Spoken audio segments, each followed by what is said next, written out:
I'm excited about. Actually, my anxiety is a little bit high. Actually, because this subject is so sensitive for so many reasons, and even like I was trying to make an AI image, it wouldn't Uh-huh. create an AI image based on domestic violence. That's how sensitive it is out there, right?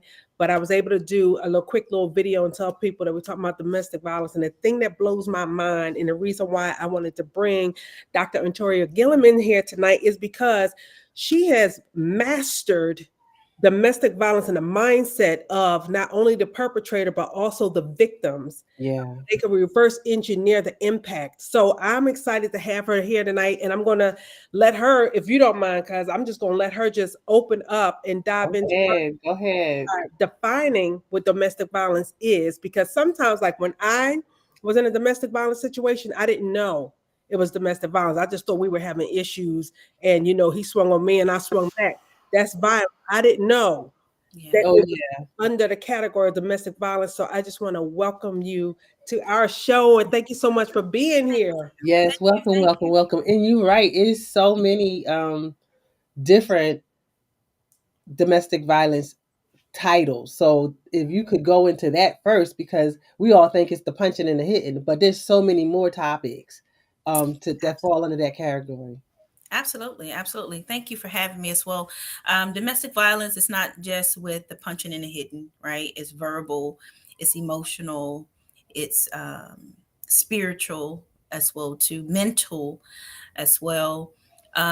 Diving deeper into domestic violence. When people hear domestic violence, they automatically think of a spouse. Right. They automatically think that is either a woman that's been abused and it's her lover or her spouse that's the one that's abusing her. Domestic violence is on a on a different scales from parents, your siblings, family members, for any form of abuse, anyone that's the perpetrator. So that's something that we like to expose light. That it's Hmm. not just a spouse that can cause such. Yeah. And that's good to know. And there's also the financial domestic violence. Absolutely. And coming from uh the industry where, females, we're already underpaid. And if we don't think that we can survive on our own, Mhm. it'll keep a lot of us there longer. Yeah. Have you ran into that? I'm sure you've run into that in your practice. How many years you've been doing this? Yeah, since 2013, our entire program is around domestic violence, but more so that financial component that you just mentioned, so that we teach domestic violence survivors to become self sufficient while establishing a solid foundation for themselves and their children. Okay. So that is something that we that's our life mission now. We teach them different skill trades so they can become self sufficient, so they're able to get their state license here, and then we also have a workspace for them to be able to work to provide for themselves and their children as well too. Oh, so is it like a shared workspace or a call center? It's a shared workspace. We have cosmetology schools, we have barber schools, manicure schools, medical assistants. So we also in the medical side as well. So they do go into hospitals and offices to be able to Okay. work. So yeah, it's beauty in medical. Yeah, and it's a lot, it's one of those transferable skills that you can take anywhere. So that's great that you teach them transferable skills that they can take into any Mhm. marketplace. Yeah. You know what Yeah. I was curious about? Typically, when someone goes into what your passion, right? We typically are passionate because it's something in our past that brings us here. So, could you share about how you got into this space? Because you look so young and you've been doing it for how many years? And you look like a baby yourself. So how did it all start? Yeah. Well, unfortunately, I come from a domestic violence family, an abuse family on my mom's side and my dad's side, and everyone knows my story. Know that my father was the aggressor, and the relationship. My uncles were as well too. So being raised around it, it was very much so normal. It was like just having a conversation Hmm. that just went wrong, right? So there were so many signs that was ignored leading up to the phase of actual punches being contacted. Oh wow. Okay. So, being a child, and I was also always caught in the crossfire of domestic violence. At the age of 5, my grandmother, abuser, wanted to try to run her over with a car, hit me in the process, Oh wow. broke both of my hips, both of my knees, both of my ankles. I was in a full body cast. They asked my mom to donate my kidneys to a child that could use them because there was no more survival left for me. So that was that. It was just so many other things that happened that I was just always caught in the crossfire of domestic violence. So that's what have connected me to the passion of helping the little ones that can't speak up. They're also been abused emotionally, indirectly, in the homes. And so when you think of domestic violence and abuse, you're thinking of that, the one that's been hit or verbally attacked. But what about the little kid that's in the corner, that's isolated, that's feeling neglected, right? Or that's been neglected, right? How do that individual then grow up in turn to start displaying exactly what they was raised Exactly, exactly. And in my line of work, I see that a lot. I see the actions being carried out in play. So a around? lot of times you'll see the child mimic what they see at home. And then it also spills into their relationships as they grow up if there's not any accurate counseling to kind of break the cycle. So I'm glad you're in there. You talk about the children in that piece. Do you have a part for children in your ministry as well? We do. We have a program called Teen Control. Okay. We teach at risk youth how to communicate their emotions effectively without I like anger, that. so they won't be misunderstood and they can avoid being labeled as troubled teens. It's just, they're just trying to communicate, but they just don't know how to be able to take all of those emotions and put it into one sense. I know that's right. Yeah. Now, Angie and I had a long discussion about this topic because it's such a sensitive topic, and I personally thought that going out talking about domestic violence would trigger some not so favorable um emotion. Sometimes it can trigger it the wrong way for it start a healing but hurt. So I wanted to be real. I wanted to tiptoe around this subject, and Angela's like, no, let's just talk about it straight on. So what are your feels about triggers of domestic violence?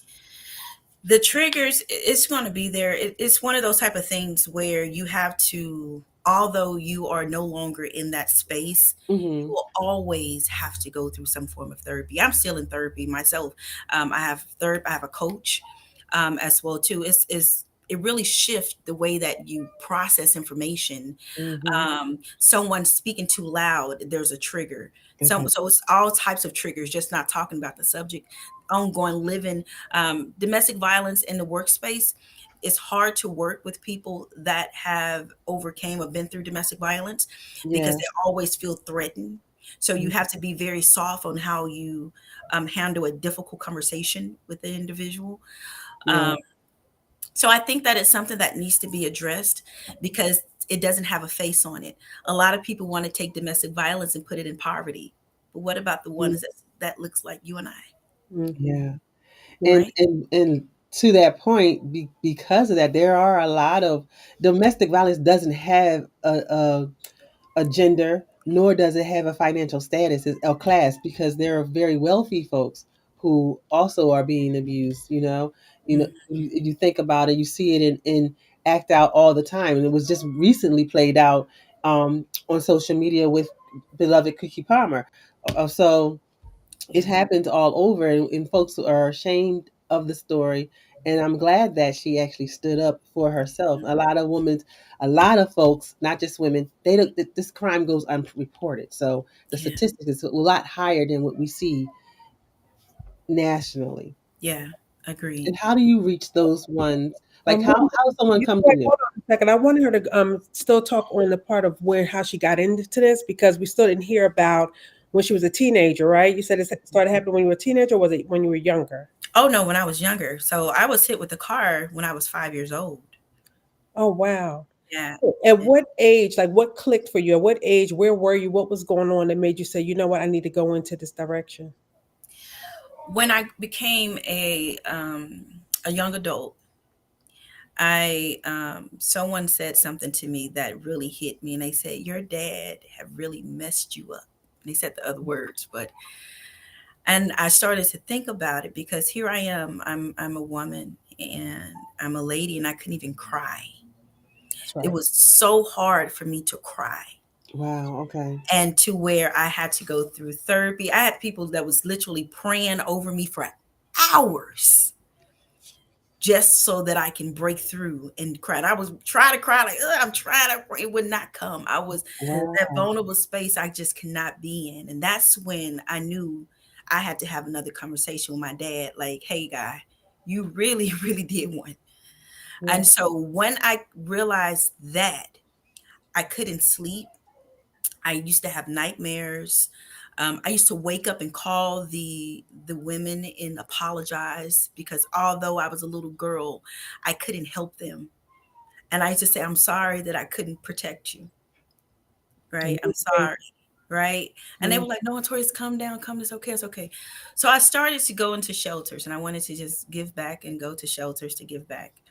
And I've always done hair, and as a cosmetologist, that was my go-to. That was my safe space to Mhm. just get away and cope. So I went to the shelter to volunteer solo to just do hair, and I wanted to do their hair, and I thought that I wanted to connect them to who they were before the abuse, and I told mm, myself all of this of giving back. Well, being there, a lot of the women that hadn't cried broke down crying. Okay. And I was like, okay. I saw this one lady, I was sitting in a chair and I'm sitting here and she's sitting like this way. So I'm sitting here and she's sitting this way. Instead of her looking at me eye to eye, her head was straight, but her eyeballs was like looking at me like this and she was talking to me. And that when God started sharing with me strongholds and said, see how she wants to be there, but she can't shift. mm-hmm. So then I went and I said, okay, I got to study this thing. I know, going into the word, but I really got to see it, the mental of what happened in the brain. So I went to school, started studying the brain and psychology, and got my degree into that to start putting the puzzles together. Then it just became an overall organization. It just became something. So it came from a nightmare. Wow. Now we have 9 locations. Total we have with 5 in Dallas. We have in Dallas, Texas. We have 2 locations in Houston, 1 location in Oklahoma. We have a location also in West Africa, Liberia. Um, so it just began to just blossom, Mm-hmm. and we do this full time. And so yeah, so a lot of people see what we're doing and they are like, oh my gosh, you're doing such a great work, this is so good. Absolutely. 'Cause I've had to tell you But they so. don't know where it came from, and it came from hell. It came from, I mean, just Right. going through that. Your journey would take you through places that you never want to revisit. Absolutely. Absolutely. When I was in my 30s, maybe early 40s, that was the first time I ever cried. Mm, And it's because I came from a situation like that. And then when you said that you actually got hit with the car, I remember my stepfather coming down the street in one of them 1970 Cadillacs, and he was going to run my mother over with the car, and we were running from him. mm, And she told us to get out the way. She said, Mom, get out the way. He said he's going to hit me with the car. And I was like, Mom, no, come on, let's run. She's like, no, he's just going to keep following us. She said, move back. I know how to brace myself. mm, And I'm like, how do you know how to brace yourself for a car hit, right? But mm, my mother doesn't remember any of this day. She has a blank for her. But me and my brother, we remember it. And so the car came and it hit, and she flew up on the hood. And the craziest part about this, we had just left her girlfriend's house. We were hiding there, which wasn't far from our house. And he knew what street we were on because we couldn't get but so far. Mhm. I, being a teenager, I took a butcher knife out the house and I was going to hurt him. So when she flew up on that car, I came up with a knife like this, running after him. And I just heard my mother just scream. It was screeching, Angela, no. And then I stopped and I was heaving with the knife like this. mm, And then he was going to the back of the car and he was jingling keys and walking to the trunk of the car. And my mother said, come on, y'all, his gun, he's getting his gun. He had a big long rifle. It was kids around and everything. He didn't care. and he was going to the trunk of his car to unlock it. And she said, Angela, let's go, let's go. And he said, you bring her back to the house, I'm going to kill her.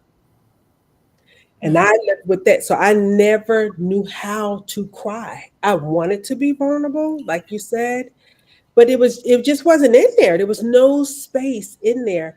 And then finally, one time I was disappointed in a relationship, and the guy, he had moved on. I don't even remember who the guy was, but he had moved on, and I finally cried. And Mm. I was so happy to feel pain. I was like ecstatic, like, oh my God, I'm hurting. Just, Thank God. I know you just wanted to embrace it. It's like, Yes, oh, it's here. crying. Yeah, yeah. It's wild. So yeah, and it's interesting because me and my brother, we were more impacted by that nightmare than she was because she blanked it out. Oh wow. So she doesn't walk with it, but we do. Yeah, We have that memory. So yeah. when you said that, girl, the car hit and all that, that just really hit home. And guess what? We were back in that house 4 days later. Mm. Wow. Wow. So, Doctor, how do you break through to women who haven't got to the point where you and Angie got to put are crying? Like, what are your steps to bringing them to the realization that you're worthy of your tears, and God bottles those up, and you can take that from a place of pain to pursue a passion. When you hear meet a person where they are, what does that really mean? Yeah. Right? Mhm. Um, Sometimes we take our time, and Hmm. sometimes it's urgent. You have to leave now. And sometimes they don't know how to leave, but we want them to leave fully and wholly, right? With their whole heart. Sometimes they may not leave right away. Um, but you get them to be able to connect to the part that they have completely just erased. Mm. Because what's so relevant right now is the abuse. And what's so relevant right now is what the abuse have caused me not to feel as worthy. And that is so relevant that it have now became my reality. Wow. Okay. Yeah. See? So to get them to connect back to that what they have forgotten, um, how do you put a time with that? Yeah. Right? Sometimes it's easier to do it quicker than later. It's better sooner than later. But you really have to, and to think about it, when a person say, I feel alone, it's not that they really feel alone. Like it's billions and billions of people in this world, so you can't really feel alone when there's so many people that's here. But what that really means is that I feel alone with the emotion that I am feeling right now, because really in all actuality you are alone in that feeling, because I don't feel what you're feeling in this very moment. So Hmm. that's the space that they feel that they're alone. Find out how to get into that space so they don't feel alone. Okay. And that's why, although I have, although growing up in abuse and going through abuse myself as an adult, although I'm free, I never detach myself from what it used to be like. Okay. And that's how I know how to continue to stay connected with those that are currently in it.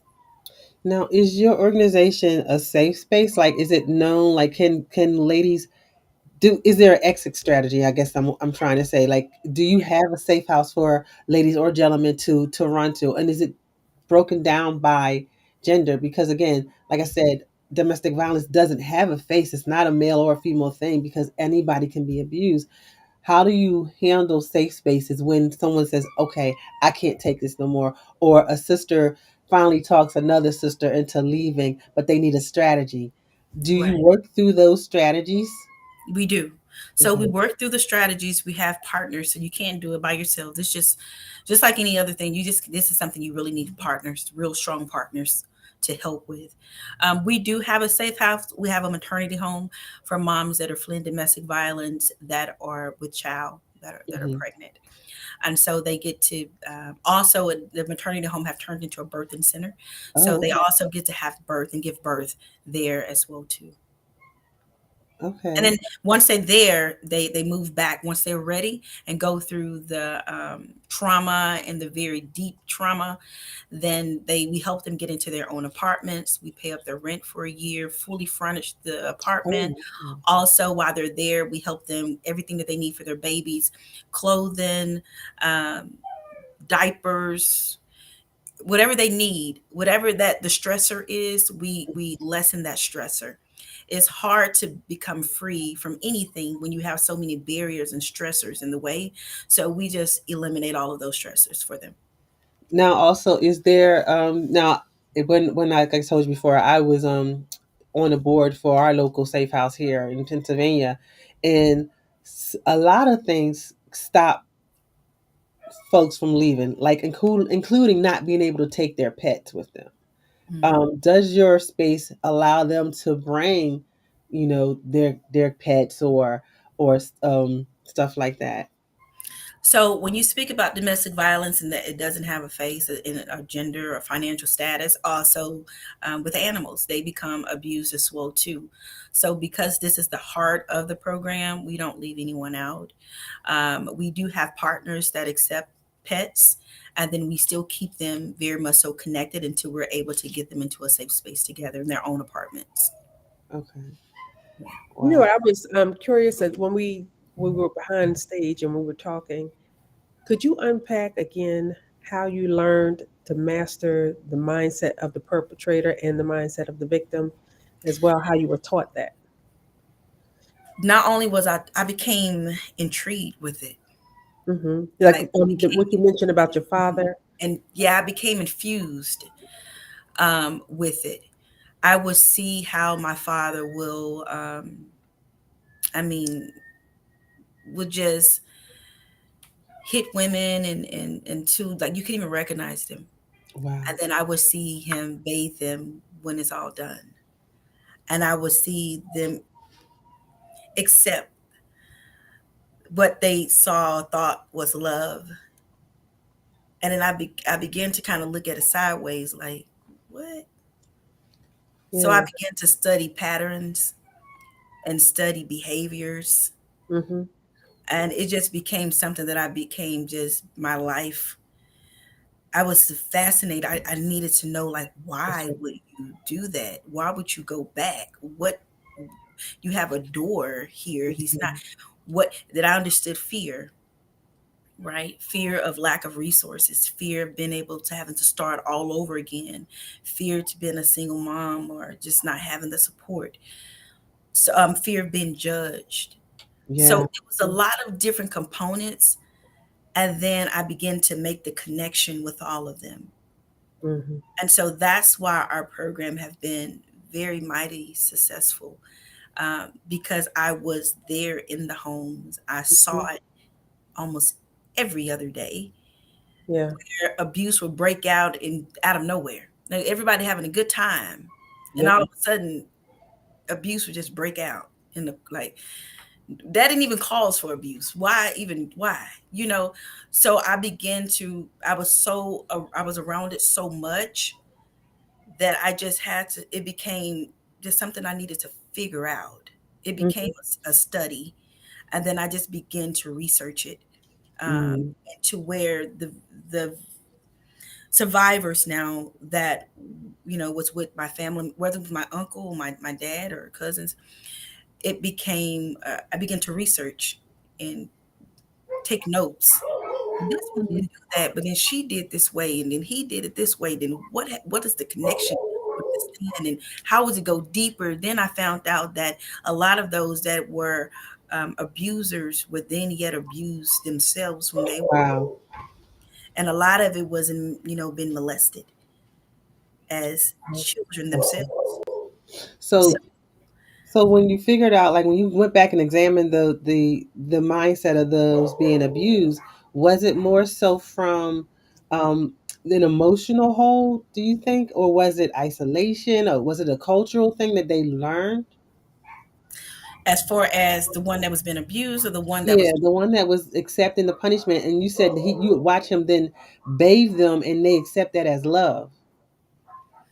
it was a feeling of just being invisible. Oh, okay. Okay. If I don't say Wow. nothing, they won't notice I'm here. Mm. If I do everything right, then it's almost impossible for me to do something wrong. If I do it exactly like it needs to be done, it's just a feeling of just being invisible. Okay. Wow, that hearing stories like that remind me of the whole Tina Turner story.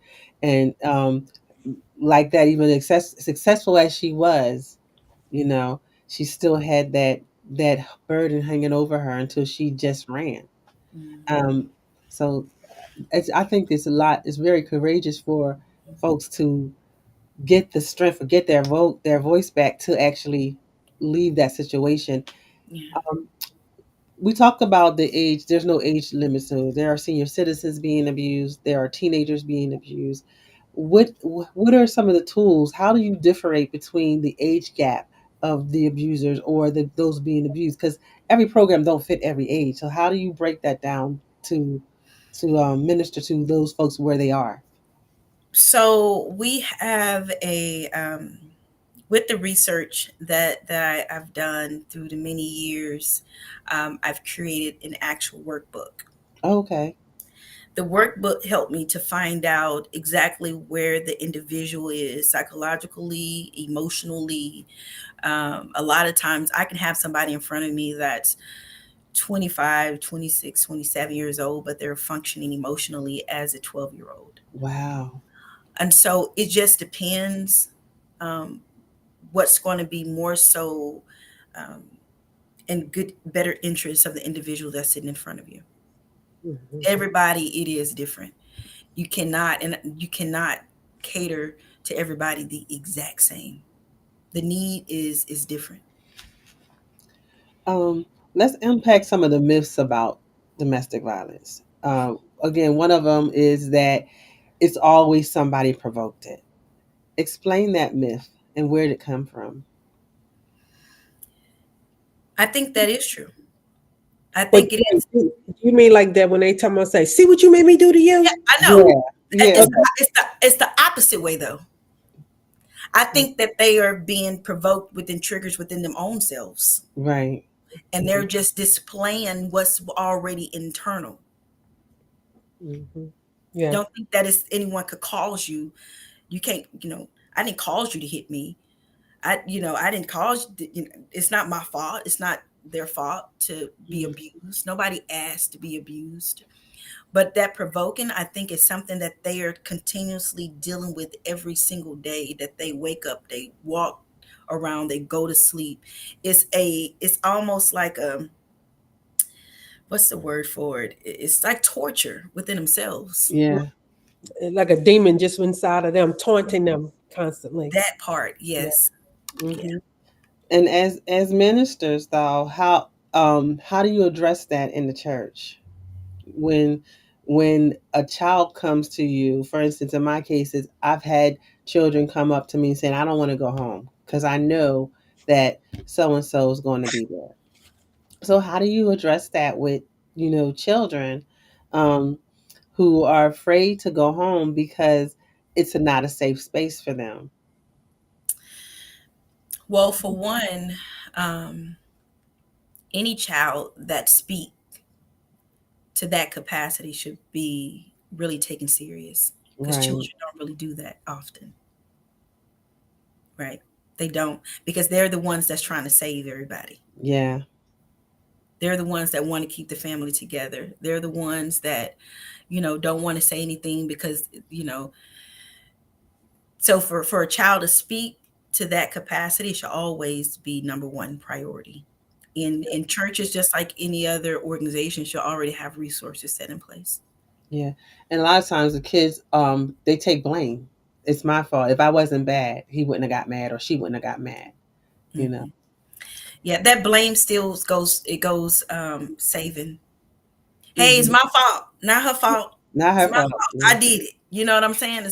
It's one of those type of thing where they're still trying to save the one that is being abused, and so they take that and put it on themselves.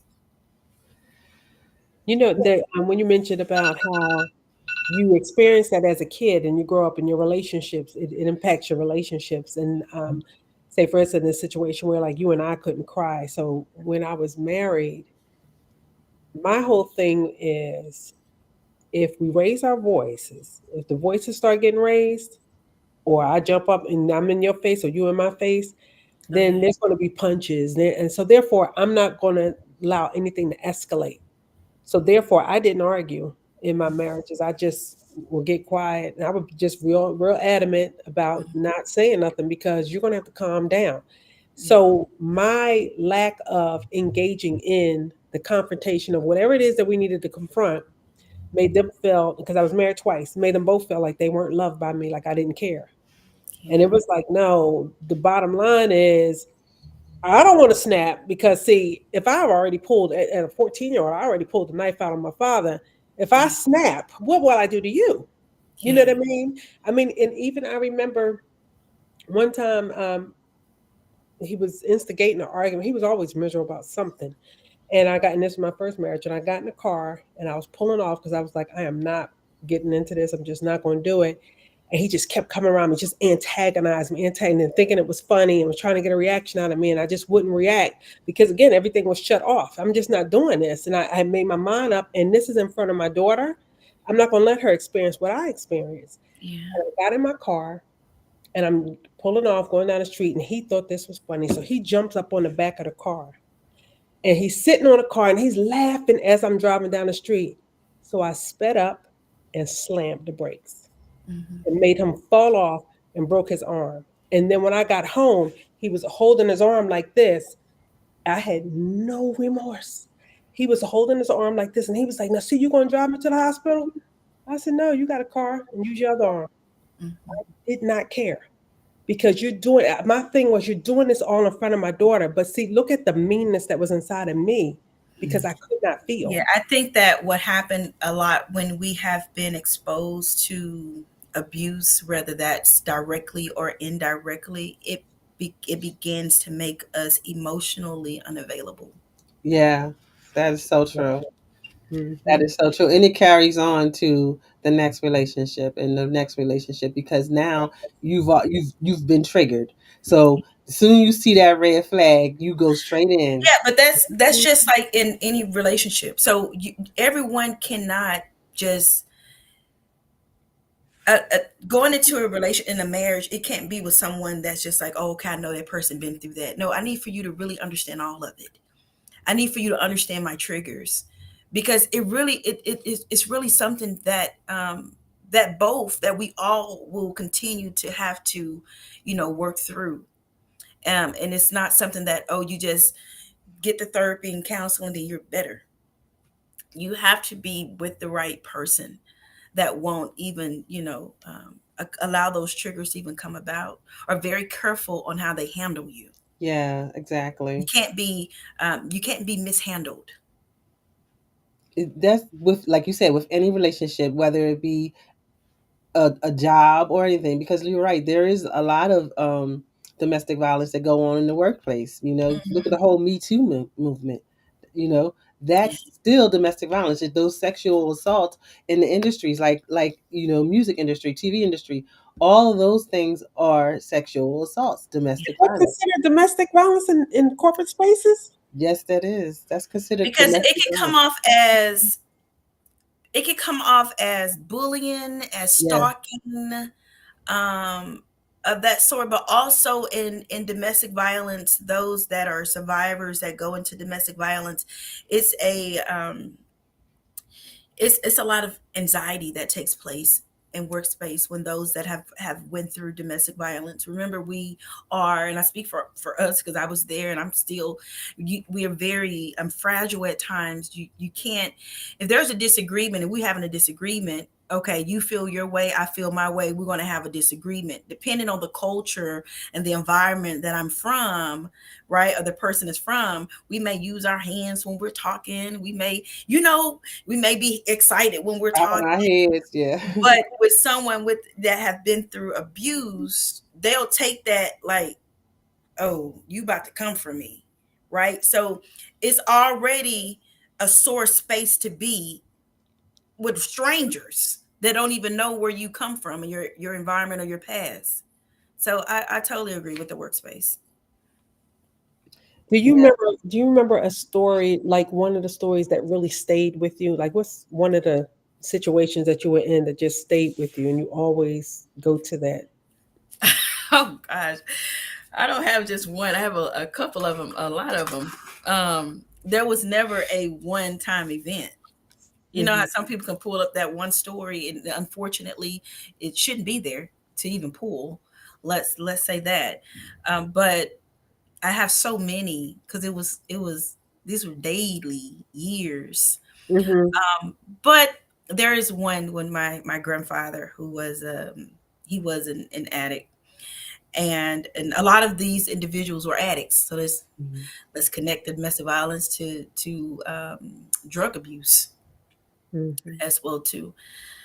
Um, but my grandfather took me to, when he would get high, he would take me to this my garage that had no windows. It was just a garage, right? And it would be pitch black dark. And I remember these four tires that would be in the garage, and he used to hallucinate and see things. And he would take me and he would say, "Go, go, go, go! They're coming, they're coming!" He would put me in behind the tires, and I would hide as a little girl behind the tires. And then he would close the door and leave me in the garage behind the tire for I don't even know how long. And then when his high came down, he would just open the door like, "Antoria, come on." And then I would just get up and go back in the house like nothing had just happened. Like, "Sir, you just didn't put me in the garage for how long? Because you saw something coming." But he's defense that he was trying to protect me, right? Imagine the level of trauma that Yeah. caused, Wow. Wow. right? Leading up to all the other events. Absolutely. Um when I was asking the question, actually I was just thinking about in your work, like one of the stories in your work, like once you as an adult now, one of the situations that stayed with you when you think about the times that you had to rescue people. And I even thought about this, and this one I would like for you to answer more than anything. I know I found myself being very angry at girlfriends that would go back into their domestic violence situation when we got them. Yeah. Have you experienced that in your personal circle? They Yes, I had a sister that was had went through a level of abuse and had went into sex trafficking. And Mm, it was one of those experiences like, how could you possibly, when you know the work that I do? right, right. How? Took it personal. Oh yeah, I'm like, devil, you gonna came too close. Yeah. You gonna came too close. That's what I saw immediately. Hmm. Um, but my sister, she didn't want me, still to this day. At times I can't be her sister. At times I have to be Dr. Antoria or Ms. Antoria. Hmm. And so having to go back and forth, like, okay, I can't give you a hug. I want to just give you a hug, but no, I can't, because Hmm. we're in this, and this is what she need me to be right now for her. And I've made peace to do that and be just what I need to be for whoever at that time. That's good. Yeah, Yeah. That is good, and it's hard because you do have to separate yourself when it's Yeah. personal, because a lot of times you just want to shake them, like, "Girl, don't you know?" Or "Boy, don't you know?" Yeah. But it's personal, Do and yeah, yeah, I want to know, do you think there are any laws or policies that can be changed that can help better protect people from domestic violence? In order to in order to really put a stop to domestic violence, and I say this with because of the intense research that I have, um,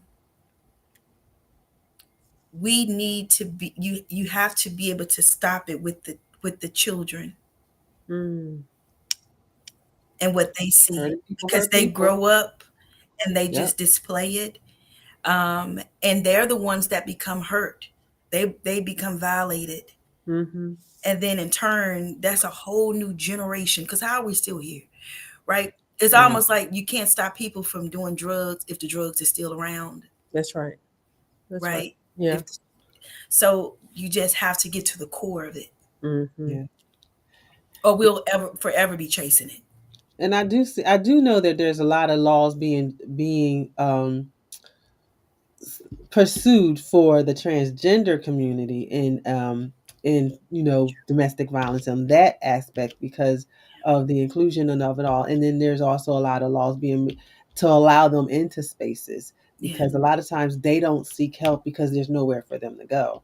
true. So there is laws on the books regarding that, but as far as the general population, men, female, um, I think there's a lot more that can be done. But I totally agree with you that it got to start with our babies because hurting people hurt people. If we don't get to the source of the bitterness, the root, the anger, and teach folks how to conflict resolution Yeah. without using their hands, without using manipulation, without using bullying, because in that whole bullying, that part, you send your dude a sexy pic, the next thing you know, you're all over the internet. That's domestic abuse, domestic violence. Yeah. I'm curious about what are the challenges that you faced when you were trying to open up the different schools? Because I mean, you've done a lot. Honestly, I have not faced any challenges. Wow. Hmm. We just today got approved 4 additional schools. Oh Go wow. ahead, go So ahead. Where are they located? we are we also in Oklahoma, so they're going to be spreading. And we just got called. I just came from Washington like 2 weeks ago, and I'll be back in a few weeks. Um, it's it's it's it's it's like God just have he's doing this thing, and Hmm. that's how I know this is just not. It's my purpose, it's my mission, but it's so much further than just that. This is something Yeah. that God have literally allowed me to be placed here to be able to help, because it is such a smooth transition when trying to help. I don't have any hiccups, and think through the grace of God that it's Wow. just I'm able That, to relate. Um, I'm able to anyone that have been in my office and sat with me, they know they can say it gets real, Hmm. and it gets real quick. so how many facilities do you have total now? 9. 9. And are they all in the United States or are any abroad? We have Africa. one in Africa that's been Oh, there okay. for 2 years now. Yeah. Wow. Wow. Some good stuff. So why is it during the holidays? Well, I got my own thinking, but I just want you to speak to it. I was telling cousin the other day, I was like, man, this is a great time to bring up domestic violence since the holidays are here. It's supposed to Hmm. get turned up. So have you noticed the numbers are higher around the holidays? I think the numbers are higher with the reflection of just mental illness, Yes. Mm-hmm. Yes. and let's talk about just the mental illness that comes from just being in an abuse relationship. Mm-hmm. What Yeah, about the amount of times that that person have been hit in the head? What do you really think that that does to them in their processing, in their absolutely. brain? Yeah. Does it shake it? Like, what does it do inside? What have it done? What have it changed? Too many blows to the head, and Girl, yes. you know what I'm saying. So I think that it becomes the numbers become. It's almost sad to say yes or no to that question because the numbers are what it is daily. Always. So it's never a spike around. I was even thinking like during the football season Yeah, when people be all rowdy on Sundays and the man done lost his game and he got to take that on somebody. yeah. Like I'm just thinking about all the different events that triggers that inner pain that the abuser Those are goes some through. of those like the holiday seasons as a victim, or like say if a game and the abuser was triggered to just now I'm just going to just start make sure everybody's hurting because I'm Yeah. hurting, right? Those are things that I can prepare myself for. It's kind of like that car that you said your mom can embrace because I Yes, see it coming. that's right. Okay. What gets is when I'm just walking and I just get rocked. Yeah. Like, where did Yeah. Yeah. that come from? Where they come from? Yeah. Or I just cooked you dinner and just prepared your meal all day, and then I get it thrown back at me. Like, it's those events that just does something that's so different. It all does True. something, Get but what you're saying. I can see, oh, he's upset. Oh, it's going to be one of those. Okay, let me prepare myself. Let me embrace what's about to happen. Mhm. And It's just the moments when you can't see it. It's the unforeseen. Just like how the people in the islands, they board up the house when they know the storm is coming. But when you don't know the storm is coming, it catches you up, everything gets tore up. Yeah. Yeah, the damage is great. in that isolation of 2020, a lot of a lot of people lost their life because of domestic And violence during COVID. that time, during COVID, Mm. Yeah. because of the That's my isolation and that people didn't know how to you were stuck being with each other all our day. numbers with the amount of people that we served during COVID. For a lot of businesses, they went under. For us during COVID, our numbers spiked Spiked, yes, I can times imagine. triple. So I Hmm. we can. didn't close for COVID. We stayed open 24/7 during COVID. How do you get the men to speak up, the ones that are being abused? Like, how do you get them to just raise their hand and be like, yes, I need help? Find a common shared conversation. Okay, Start talking about just the different hats that a man wear, like a father, son, just finding that comforting of shared experience, Hmm. but and then allow it to evolve from there. is it something that they would openly share with a female, or are they more apt to share with a male, another male? It depends on who were the abuser. Okay. Was they abused by a male or was they abused by a female? Oh, okay. Because a lot some abusers are women. Right. Yeah. Yeah, because when I was like I said, when I was chairing, a lot of the guys, um, they could be buff guys, and the girl was just so aggressive on them, and they didn't tell anybody, and because they were like say the queen or king of high school, it was like they're supposed to be together. So he was like, I don't even want to be with this girl, but I gotta be with her because of my public image. So how does that transition to you when you're working with teenagers about the safety of public appearance? Well, when it comes to males, that's what we're discussing, right? Mhm. So when it comes to males, I have 4 sons. Oh, I wow. don't have any girls. Uh, So one of the things that I have found and just research is that I'm always trying to hug my sons, yeah, trying to give them more hugs and love, Mhm. and give them that space to be able to communicate, right? Men are taught at a very early age that they're the protector. right. They're Yeah. supposed to be tough. Like, how you can be, you got to be tough to protect something. Hmm. So that's why they don't speak out a lot of times. It's because they're saving face. Like, I'm supposed to be That's a protector. I'm not supposed to be crying. I'm supposed to be the one, that's holding everything down. And so at times that is misunderstood. Yeah. right. What are some of the warning signs that we can look out for male or female? What are some of the warning signs? When a person begins to their level of emotion is not relevant to why they are angry and upset. Mm, okay. That's a big one that we overlook. It's like, that's what you're mad about. Yeah. And Right. your To level of do emotion something. is like really, really high. And it's like, that ain't even all that to be that mad about. Why are you that mad for this reason? That makes sense. As an abuser, they will always, of course, isolate the individual only around the people that's not going to address the behavior. I just say that I was about to say that isolation is another key for us looking from the outside in. Yeah. When your friends no longer showing up, they're being isolated. That's Or a clear the sign. person that's maybe being too, some people say if they're sad and they withdrawn, you want to say what's wrong. But what about if you overly happy?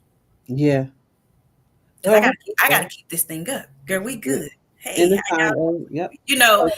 You got to look at that. Like, it just you gotta really, really be in. So no matter where we are, I was at the domestic violence awareness convention, and in Washington. And while I was there, you just can't cut it off. Mm-hmm. So I'm still gazing no matter where I am. If Mm-hmm. I'm in a store, I'm gazing. If I'm in a doctor's office, I'm looking. I can pretty much tell if a person is being abused. Yeah. Like almost like 10 times out of 10. That's crazy. And so some of the people that was there to advocate um, was in a domestic violence. And I literally had the bold enough, thank God, to stand up and say something about it. What did you do? I just was given the floor. The lady that was teaching, I said, I will, I just started telling her how many people's here that's being abused. Oh Because now wow. we think that we're here and now we are hats, our lids should be closed Right. because And we this all is, advocates and we're all here. What about the advocates that are being abused? They definitely not going to want to speak out about it because how dare I, Right. as an advocate, speak out about me being abused for that I advocate against, yeah. Right. But a right? lot of times the advocates are because they have a history or they've been abused. So a lot of times it's almost a given. You have that experience. I became an advocate because I witnessed it. When I was a teenager, I witnessed it. When I was a teenager, I experienced it. So I became an advocate for that reason. Just like with breast cancer awareness, I became an advocate because I witnessed someone pass away from it. Hmm. So those that should be a given that somewhere along the line you still healing from that abuse. Healing from it without setting any boundaries. Right. That's how you can go back into it although because you are an advocate, you're very sensitive to the matter, Exactly. Mhm. and you get to a place that you want to help almost everybody, but you can't. I know, What right? about trying to help like you got this, you're going to be okay. Like you don't have to act this way. You don't, and then in turn, because you didn't have healthy boundaries, you become abused by an individual due to your lack of boundaries. Mhm. What's something that you yourself are still challenged with as a result of the abuse from younger years? Like something that's been really difficult to break through and you hadn't conquered it yet? Probably my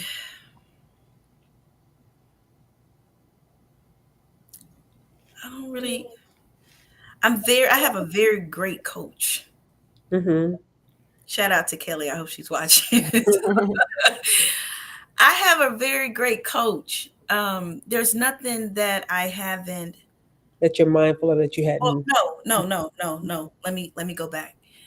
Okay. Um, Being placed into a position where becoming impregnated due to rape and making the decision to either give birth or Mhm. abort. Can you say more? You said you became pregnant by a rape situation? Mhm. Okay. And then having to make a very tough decision to at a very young age, do you give birth or do you have this Yes. abortion? What do you choose? You choose life or you choose I can't do this. And not having a lot of resources around you to navigate, especially as young, you know, teen Mhm.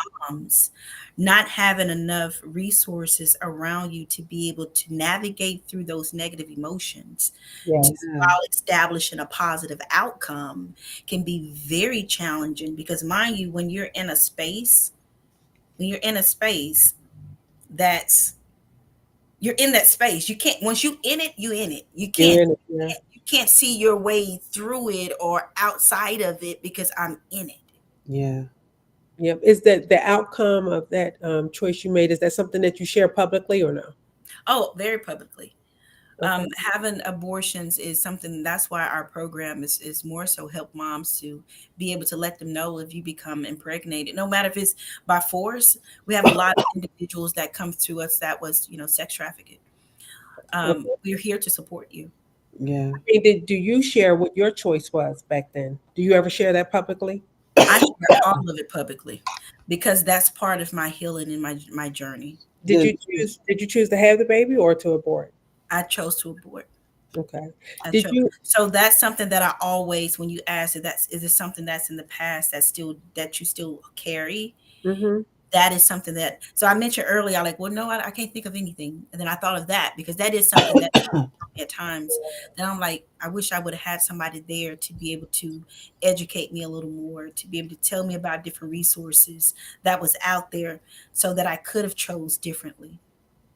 So you, when I had an abortion, what I learned later on, and it actually was in church, to name that baby. And Mm-hmm. that's how I was able to move past it because that baby had a soul attached to it. So I learned, of course, later on. So I had to name it and then prayed. I can't remember what else I did. It kind of set me free so it doesn't Oh, wow. harass me. Yeah. So I want to offer that to you as well. Thank It you. might be Thank you. helpful. And my comfort, and I'll definitely take that in consideration. My comfort in is to be able to educate as many women as possible about their Mhm. choices. That's so good. So Oh, you are that's like teaching. our day to day thing. We have so many people that calls and they just don't know what they want to do and which way they want to take. I'm pregnant. I don't want it. It's not a good time for me. And so it's my journey to be able to share. These are your options and these are your resources, and to be able to better educate them. I guess we need some advice for people that are listening. What do you tell them to do if they're struggling with domestic violence now? To be consciously aware of the offense. Hmm. Once you become consciously aware of the offense, Right. then you're able to know, to be able to seek to know that there's hope.